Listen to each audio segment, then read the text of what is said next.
গাইবান্ধার সুন্দরগঞ্জে ঘটে গেল এক চাঞ্চল্যকর ঘটনা। একই রাতে সৌদি প্রবাসী দুই ভাইয়ের স্ত্রীর ঘরে আটক হলেন দুই যুবক। স্থানীয়রা তাদের হাত বেঁধে মাথা নেড়ে করে গলায় জুতার মালা পরিয়ে দিলেন। গাইবান্ধার সুন্দরগঞ্জ উপজেলার রামজীবন ইউনিয়নের পশ্চিম রামজীবন গ্রাম এলাকা জুড়ে হঠাৎ শুরু হয় চাঞ্চল্য। এলাকাবাসীর হাতে আটক হন দুই যুবক।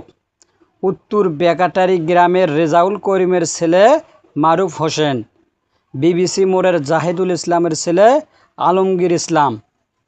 আর যাদের ঘরে আটক করা হয় তারা হলেন প্রবাসী ওয়াহিদুল ইসলামের স্ত্রী ইয়ামিন বেগম, তার ভাই শহীদুল ইসলামের স্ত্রী আরফিনা বেগম।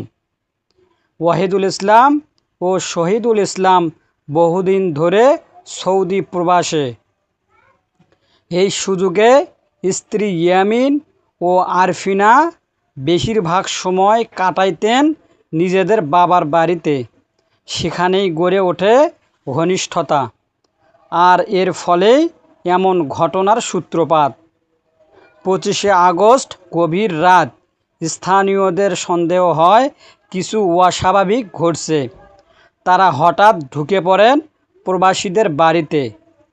ইয়ামিন বেগমের ঘরের খাটের নিচ থেকে মারুফকে উদ্ধার করা হয়, আর আরফিনা বেগমের ঘরের ওয়ার্ডরোবের ভেতর থেকে আলমগীরকে বের করে আনেন এলাকাবাসী। এই দৃশ্য চোখে পড়তে চারপাশে হইচই শুরু হয়ে যায়। আটক হওয়ার পর চারজনকে একই রশিতে বেঁধে রাখা হয়। দুই যুবকের মাথা অর্ধেক নেড়ে করে দেওয়া হয়, গলায় ঝোলানো হয় জুতার মালা। ঘটনাস্থলে জমে যায় উৎসুক জনতার ভিড়। এ যেন সিনেমার মতো বাস্তব ঘটনা। খবর পেয়ে পরের দিন মঙ্গলবার 26শে আগস্ট দুপুরে সুন্দরগঞ্জ থানা পুলিশ ঘটনাস্থলে পৌঁছায়। তারা চারজনকে উদ্ধার করে থানায় নিয়ে যায়। থানা সূত্রে জানা যায়, আটকদের আদালতের মাধ্যমে কারাগারে পাঠানো হয়েছে। সুন্দরগঞ্জ থানার ওসি মোহাম্মদ আব্দুল হাকিম আজাদ বলেন, এলাকাবাসীর হাতে আটক হওয়ার খবর পেয়ে আমরা দ্রুত ঘটনাস্থলে যাই। চারজনকে উদ্ধার করে আইনি প্রক্রিয়ায় পাঠানো হয়েছে।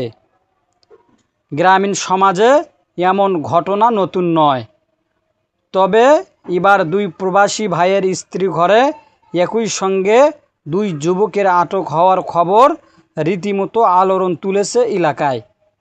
মানুষ বলছে, বিদেশে কষ্ট করে রোজগার করে প্রবাসীরা টাকা পাঠাচ্ছেন, আর এদিকে তাদের স্ত্রীরা এমন কাণ্ড ঘটাচ্ছেন। এটা সত্যি লজ্জাজনক।